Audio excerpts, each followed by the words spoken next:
1,5 metr, 2 metrgacha jilonni ko'rganman. Ko'k jilonni manaday. Baxtli his qilaman, albatta baxtli his qilaman.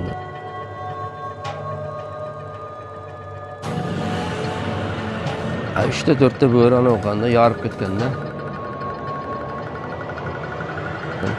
Bilim bo'lmasa o'qmas, cho'pon ham bo'lolmaysan. Shuni bismillahirrohmanirrohim shunday boshlasam, qo'ydim qiyi, go'ngi.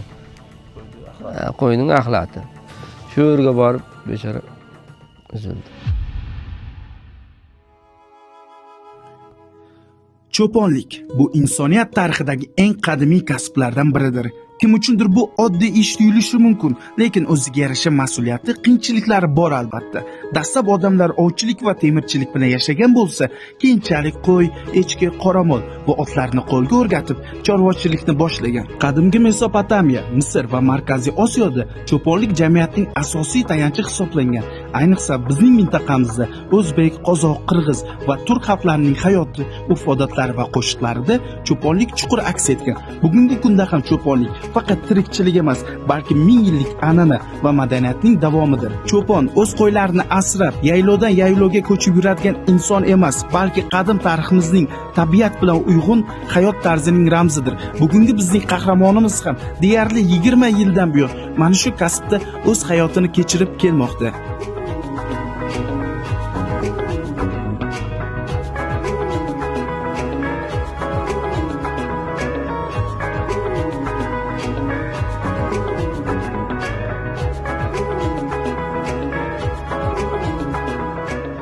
Tasavvur qiling, siz yolg'izsiz.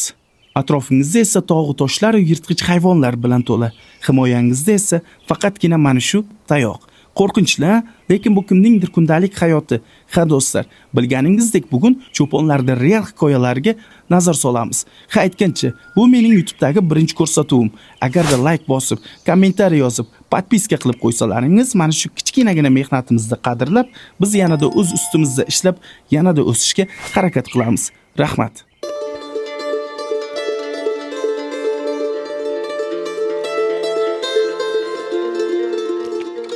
Ba'zi odamlar uchun bu oddiy ish.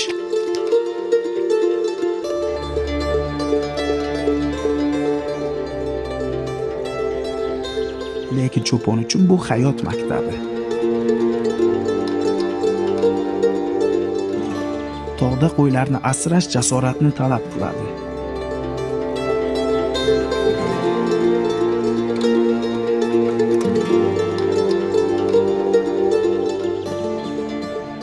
Bu oddiy hikoya emas, bu cho'ponning yo'li.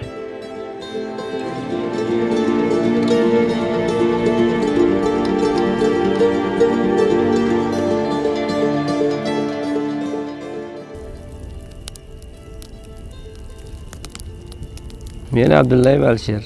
1976-yilda tug'ilganman, 1-avgustda, Yangiobod qishlog'ida. Chorvachilik kirgan sabab 95-yildan beri qo'y boqaman. O'rtada bir 3 yil boqib to'xtatdik.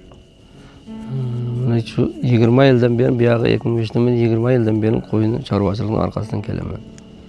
Mana shu 20 yildan buyon hozirgi kungacha shu chorvachilik bilan shug'ullanib kelyapsiz. Shug'ullanib kelyapman. Mana shu kasbga endi kirishingizga nima deydi? Kim sababchi bo'lgan? Sababchi bo'lgan jangoda Shanaz Rustam degan bitta onamiz bor edi. Akaxonda. Shu yoqqa qo'y boqamiz deb shu orqali kirib qo'y boqqanmiz. Qiziqtirgan. Unda yana ustoz deydi uni.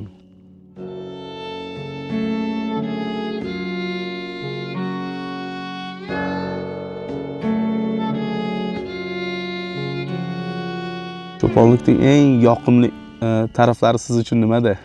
Eng yoqimlari toza havolar. Dalalarda bu yerda. Ko'proq ko'klam payti, aprel, may oylari toza havo bo'ladi tog'lar. Hozir mana kirib kelyapmiz. Misol yo'limizda hech narsa yo'q-da. Siz oldingizga kelganingizcha deyarli bir 2 soat yo'l bosdik. Atrofda hech narsa yo'q edi haqiqatan. Lekin mana chaylangizga keldik. Bu yerda misol sog'liq bilan qandaydir muammolar bo'lib qolishi mumkin. O'shaqa vaqtlari qanday vaziyatdan chiqasizlar? Kirib turib, bu narsa bo'lib qolsak, jangoday bittamizni yo'natamiz uyga. 2 kishi yuramiz.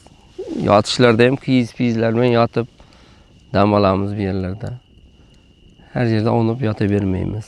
Ovqatlari masalasi qanday? Ovqat masalalari produktdan olib kelamiz, shu yerga qozon, o'choq, hamma narsa muhayyo bo'ladi. O'lim paytlari. Bir haftada bir borib kelasizlar. Haftada emas, 4 kunda borib 2 kunda olib kelaveramiz.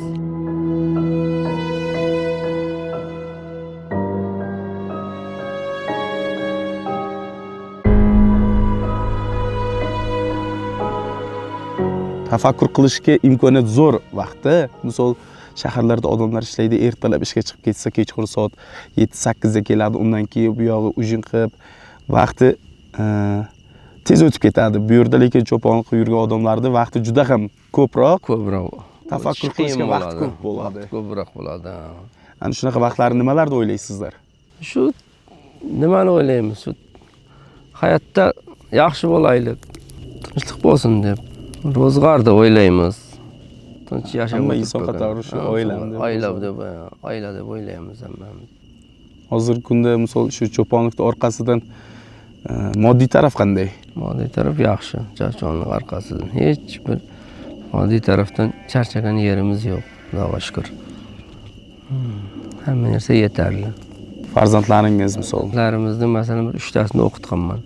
Hozirgi kunda ishlaydi. Hozir kunda bittasi kattasi o'g'limiz ishlaydi. Qiz chiqarganman, o'g'limiz maktabda domlalik qiladi. 3-o'g'lim o'qishda, shaharda. Shu kasbda misol o'zingiz baxtli his qilasizmi? Baxtli his qilaman, albatta baxtli his qilaman deb o'zim uchun. Cho'ponchilik yomon kasb emas. Cho'ponlarning Endi bu narsani aytishimdan maqsad xalqimizda bir gap bor-da, o'qimasang cho'pon bo'lasan deydi-da. Shunga qanday qaraysiz? Cho'ponlik men bilamanki yomon kasb emas. Chunki tarixga nazar solsak ham bizga risolatni yetkazgan inson payg'ambarimiz Muhammad sallallohu alayhi vasallam cho'pon bo'lgan kasbi, asl kasbi. Ko'plab payg'ambarlar, misol Davud alayhissalom yoki Musa alayhissalom, bularning barchasi cho'ponlik kasbi bilan shug'ullanganda. Lekin odamlar qandaydir o'qimasang cho'pon bo'lasan degan noto'g'ri tushuncha kirib qolgan. Bu aslida yomon kasb emas-ku. Bilim bo'lmasa o'qimasa cho'pon ham bo'lolmaysan. Ha. Bo'lganida u.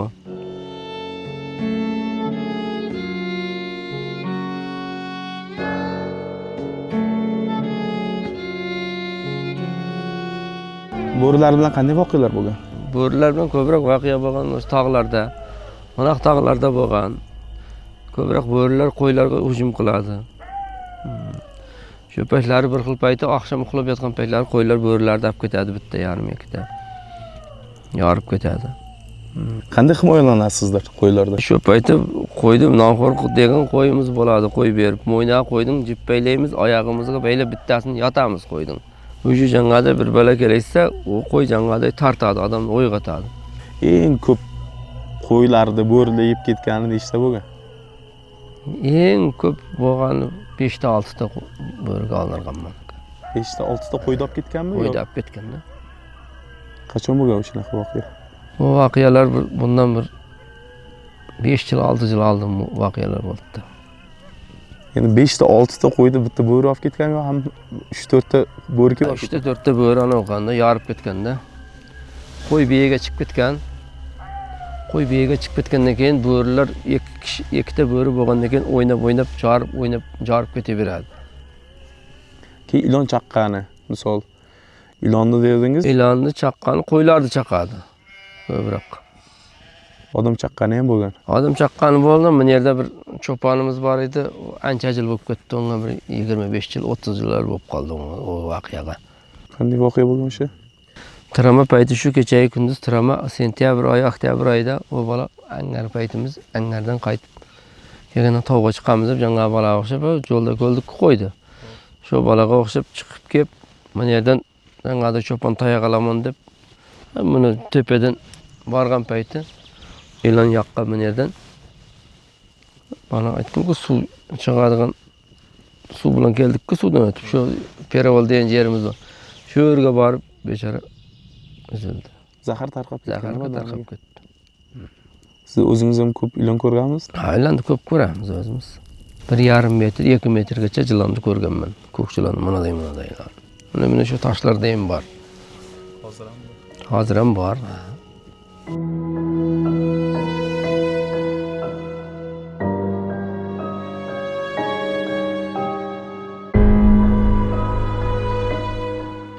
boya bir voqea gapirib berdingiz. Bundan taxminan 10 yilcha oldin bo'lgan dedingiz-da. O'sha voqeani Ha bitta uxlab yotib, bunda uyqudan turib ona qilsam, 3-4 ta avtomobil turibdi. Qaradim, chaqirdi, "Bu yerga keling" deb. Alchar aka, borsam begona odamlar, uni hech qaysini tanimayman. Keling deb o'tkazdirdi. Oshnab keldi, "Bismillahirrohmanirrohim" deb boshlayman deb boshdan o'qildi. Qo'ydim qiyi, go'ngi. qo'ydi axlat. Qo'ydim axlati. Qarang, mana shunaqa vaziyatga tushyapsiz. Misol uchun siz gapiryapsiz, o'zim qo'rqib ketdim-da o'sha boya gapirdingiz-ku. Mana shunaqa saraton vaqti dedingiz. Saraton vaqtida bo'ladi, unda jimpinlar bo'ladi, jimpin aylantirishlardagi. Ondan qo'rqmash kerak, unda narsadan uncha-muncha. Endi bugungi yoshlarga bu kasb haqida nima deya olasiz ko'proq? Endi bu kasbga qiziqqan odam kirish mumkin. Qiziqmaganda uni mo'yindan suvurib kelsang ham, jip bilan baylab kelsang ham u kasbni qilmaydi u. Qochib ketib qoladi. O'zi qiziqqan bola bo'lsa, bog'adi. Ko'pchilik yengil kasb deb o'ylaydi-da. Ha, yengil kasb emas, tayoqda yuradi deydi. Aylanib yuradi deydi. Aylanib yurishning o'zi bo'lmaydi buni, oqshami kunduz. Agar yana imkon bo'lganda, mana shu kasb tanlagan bo'larmidingiz? Endi shu kasb bilan kelyapmiz, shu kasb tanlaymiz, boshqalar yo'q. Yo, o'zingiz boshqa kasbni ko'ra olasizmi? Yo'q, boshqa kasbni ko'raman. Boshqa kasbda ishlamaganman ham, shu kasbni egallaganman, shu kasbga kelyapman. Xullas sevasiz mana shu kasbingizni. Sevamiz, xudo shukr.